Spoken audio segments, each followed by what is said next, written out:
Assalamualaikum warahmatullahi wabarakatuh. Salam sejahtera untuk kita semua. Saudaraku sekalian, bayangkan sebuah bangsa yang baru saja meraih kemerdekaan, yang baru merasakan manisnya kebebasan setelah ratusan tahun dijajah. Bangsa yang bertekad menatap masa depan dengan harapan dan iman. Namun di balik langit yang cerah itu, tersembunyi bayangan gelap yang kelak akan menorehkan luka mendalam dalam sejarah. Sejarah adalah cermin, dan dari cermin itulah kita belajar.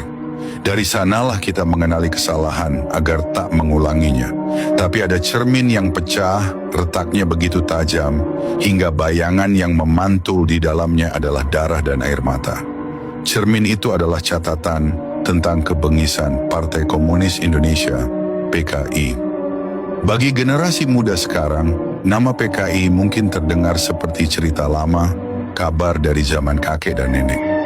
Ada yang hanya mendengar sepintas, ada pula yang meragukannya. Tetapi percayalah, sejarah tidak pernah berbohong. PKI pernah meninggalkan jejak yang tak bisa dihapus, dari desa-desa di Jawa hingga lembah-lembah di Sumatera. Jejak itu berupa darah yang mengalir, tangis yang pecah, dan nyawa yang melayang sia-sia. Bangsa besar bukanlah bangsa yang menutup mata terhadap sejarahnya. Bangsa besar adalah bangsa yang berani menatap luka, yang mampu belajar dari kesalahan, dan yang tak gentar untuk menegakkan keadilan, meski kebenaran itu pahit untuk ditelan. Pada masa Presiden Soekarno, ideologi komunis memperoleh tempat istimewa melalui konsep Nasakom, nasionalisme, agama, dan komunisme.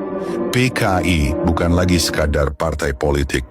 Mereka telah menjelma menjadi kekuatan yang menunggu peluang. Namun, mereka tidak cukup puas menunggu jalur konstitusional melalui pemilu. Mereka menempuh jalan gelap, menyusup ke pusat kekuasaan, menyingkirkan lawan, memanfaatkan situasi presiden yang sakit, menempatkan tokohnya di jabatan strategis, dan menjerumuskan para ulama yang berani bersuara ke penjara. Kebengisan PKI bukan sekadar perlawanan politik. Ini adalah serangan terhadap nilai dasar bangsa, terhadap iman dan keyakinan, terhadap fondasi moral yang telah menjadi pijakan sejak kelahiran Republik ini. Ulama, santri, pejabat, polisi, rakyat kecil, tak ada yang luput dari kekejaman mereka. Dari sudut-sudut desa yang sunyi hingga gedung-gedung pemerintahan yang megah, tercatat satu nama, kekejaman yang tak termaafkan. Bayangkan sejenak, seorang santri muda yang baru menginjak pesantren, seorang kepala desa yang berdedikasi untuk rakyatnya, seorang ulama yang hanya mengajarkan kebaikan, semua menjadi korban. Mereka bukan sekadar angka dalam catatan sejarah. Mereka adalah manusia dengan harapan, keluarga, dan masa depan yang direnggut secara kejam. Dan meskipun waktu terus berjalan, meski dunia modern mencoba melupakan, sejarah tetap mencatat. Dari awal kemerdekaan hingga puncak tragedi gerakan 30 September 1965, PKI menorehkan jejak kekerasan yang tak terhapuskan. Mereka menculik, menyiksa, membantai, dan menakut-nakuti bangsa sendiri. Luka yang mereka tinggalkan bukan sekadar sejarah, tapi peringatan bagi setiap generasi bahwa kebebasan dan iman tidak bisa dijaga tanpa kewaspadaan. Hari ini kita akan membuka lembaran-lembaran kelam itu. Lembaran kisah yang akan mengabarkan dengan jelas betapa bengisnya PKI, betapa mahalnya harga persatuan bangsa, dan betapa pentingnya kita mengenang sejarah agar tragedi serupa tak pernah terulang. Saudaraku, bersiaplah untuk menatap masa lalu yang kelam, untuk merasakan ketegangan dan kesedihan yang dialami bangsa ini. Karena hanya dengan memahami sejarah secara mendalam, kita bisa melangkah ke masa depan dengan kepala tegak dan hati yang waspada. Dentuman bedil perang dunia baru saja mereda. Indonesia, negeri yang lama dijajah, kini berdiri dengan bendera merah putih berkibar gagah di langit 17 Agustus 1945. Rakyat bersorak, berbaris dengan harapan baru. Namun, di balik euforia kemerdekaan, badai lain mulai menggulung. Sebuah ideologi yang berambisi bukan sekadar berkuasa, tapi juga merobohkan sendi bangsa, komunisme. Awal Republik masih rapuh, tentara kita baru lahir, diplomasi dengan Belanda penuh ketegangan, dan persatuan rakyat diuji dari segala arah. Dalam suasana genting itulah, Partai Komunis Indonesia (PKI) mulai bergerak. Mereka mencari celah, memanfaatkan gejolak, dan mengusung agenda yang berseberangan dengan cita-cita proklamasi.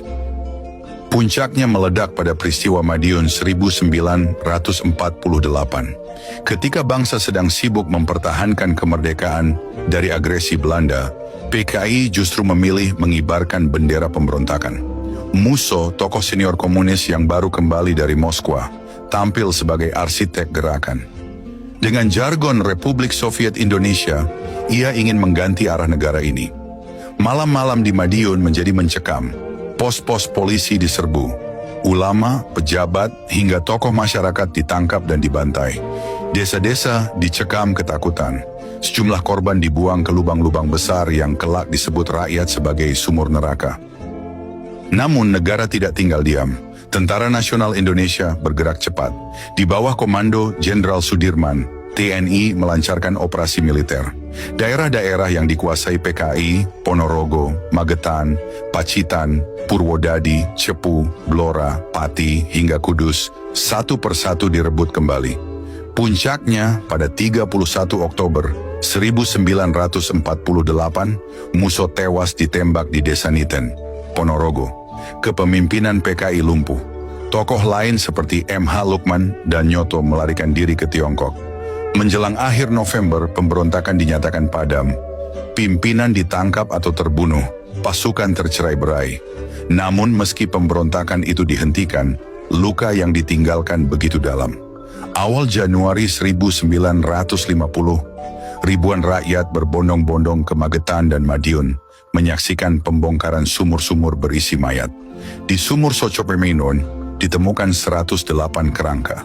Sumur Soco II menyimpan 21 kerangka lain. Ada yang dikenali, banyak pula yang tidak. Mereka adalah ulama, aparat, dan tokoh masyarakat, korban kebiadaban sebuah ideologi yang menolak keberagaman.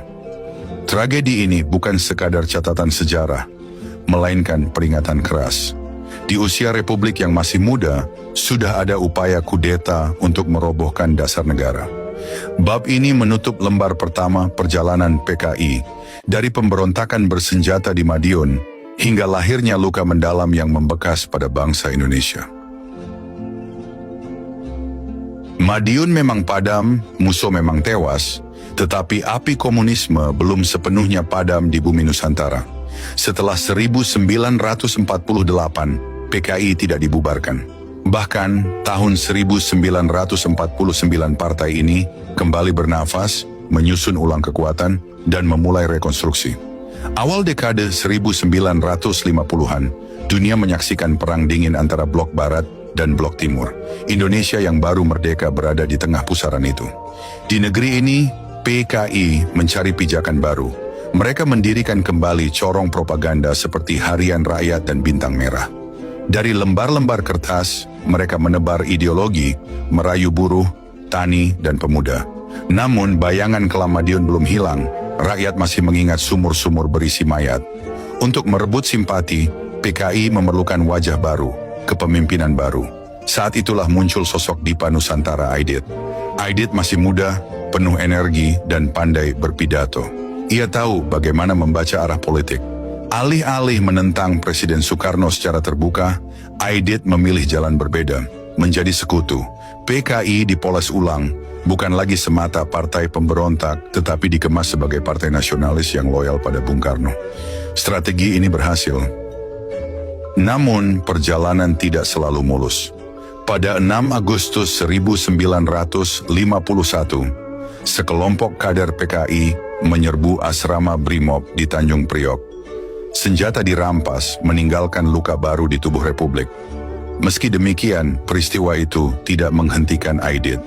Ia justru memanfaatkan momentum untuk mempertegas bahwa partainya adalah kekuatan besar yang harus diperhitungkan.